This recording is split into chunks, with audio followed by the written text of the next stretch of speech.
खूप मोठी गरज आहे, खूप मोठी गरज आहे. आम्ही नेहमी म्हणतो इथं येऊन लेकरं झोपली तरी चालतील, पण झोपेत जे ऐकतील ते चांगलं असेल आणि घरी जागेपणी टीव्हीवर जे बघतील ते वाईट असेल. म्हणजे निर्लज्जपणाचा इतका मोठा कळस आहे की घरातली सगळी माणसं नको ते दृश्य टीव्हीवर चालू आहे, लेकरा बाळांचं सगळे आम्ही ते बघतो. बिग बॉस वेळ लागलं महाराष्ट्राला ते बिग बॉसचं. काय मिळतं त्याच्यातून मला सांगा ना तुम्ही. काय उत्थान आहे जीवनाचं, काय उत्थान आहे? कधीतरी एखाद्या संतांचं, एखाद्या वीर पुरुषाचं चरित्र आपल्या पोराच्या हातात वाचायला देऊया. बरं, आमची पोरं अशी आहेत, त्यांना बोललं की राग येतो, कपड्यांवरून बोललं, वेशभूषेवरून बोललं की राग येतो.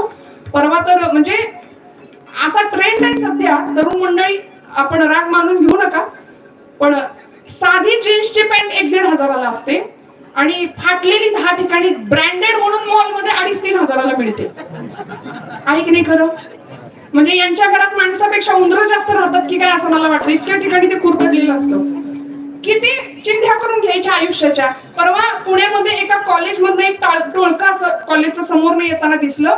मला असं वाटलं महाराज म्हणजे नुकतं बॉम्बस्फोटातनं उद्ध्वस्त झालेत की काय हे. इतकी विचित्र अवस्था, इतकी दुरावस्था होती, इतकी दुरावस्था. का हो? संस्कृतीचा अभिमान नाही. स्वामी विवेकानंद म्हणायचे आम्ही श्रीमंत आहोत हेच आम्हाला माहिती नाही.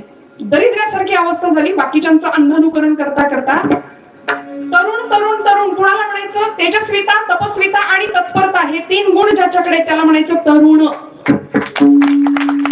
पण आता तरुण नको त्या प्रेमाच्या आहारी जातो आणि जिथं खरं प्रेम करावं लागेल, देवभूमीवर, देशभूमीवर, मातृभूमीवर, धर्मासाठी मरावं लागेल, ते प्रेम आम्ही विसरलो आणि कुठेतरी स्वार्थाचा लवलेश जीवनाला चिकटला.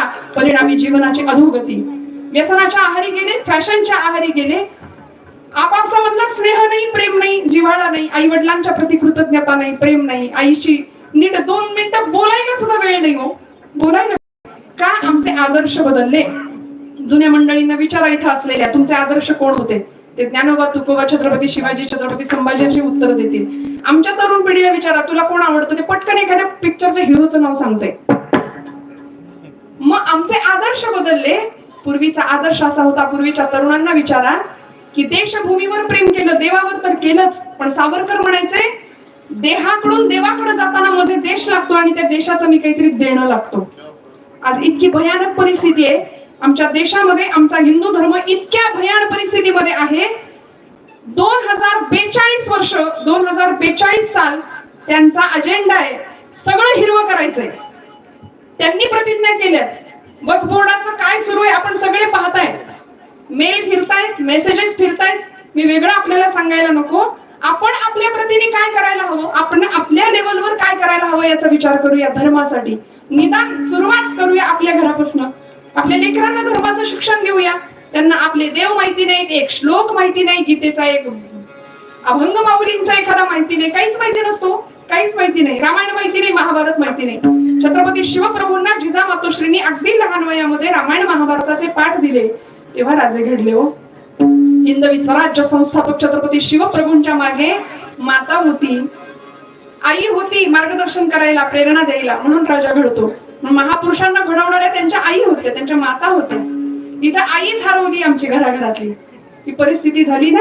आईलाच वेळ नाहीये कुठल्या, म्हणजे जेवायला पोराला बसवताना आधी मोबाईल द्यावा लागतो आणि मग ताट द्यावं लागतंय. सगळी तजबीज करावी लागते, त्याच्याशिवाय तो घास त्याच्या गिळतच नाही खाली. इतकी भयानक भीषण परिस्थिती झाली. आम्ही का हरवलो स्वतःला? कुठं गेले ज्ञानोबांची, तुकोबांची परंपरा? सगळे ग्रंथ असे गुंडाळून ठेवले. कधीतरी घेऊया हातामध्ये. मग आयुष्यामध्ये जो ताण आहे, तणाव आहे, दुःख आहे, वैफल्य आहे, त्या सगळ्यातनं दूर करण्याचा एकमेव मार्ग आहे संतांचं वाङ्मय, संतांचे विचार.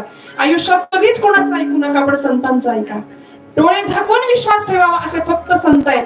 आणि संतांनी आम्हाला असं प्रेमबंधन शिकवलंय की जे म्हणाले संसारात नका पडू, संसार करायचाच आहे, उत्तमच करायचंय. प्रपंच प्रपंच करावा नेटका, मग घ्यावे परमार्थ विवेका, येथे आळस करू नका विवेकी. दासबोधातली ओवी आहे समर्थ रामदास स्वामींची. नेटकं सगळं संतांना मान्य होतं, फाटका तुटका प्रपंच त्यांनाही मान्य नव्हता. मग असा प्रपंच करत असताना जो प्रपंच आम्हाला परमात्म्याने दिला, त्या परमात्म्यासाठी काय काय द्यावं लागेल तुकोबारायांनी दिलं. अभंगाचं 2रं चरण. म्हणे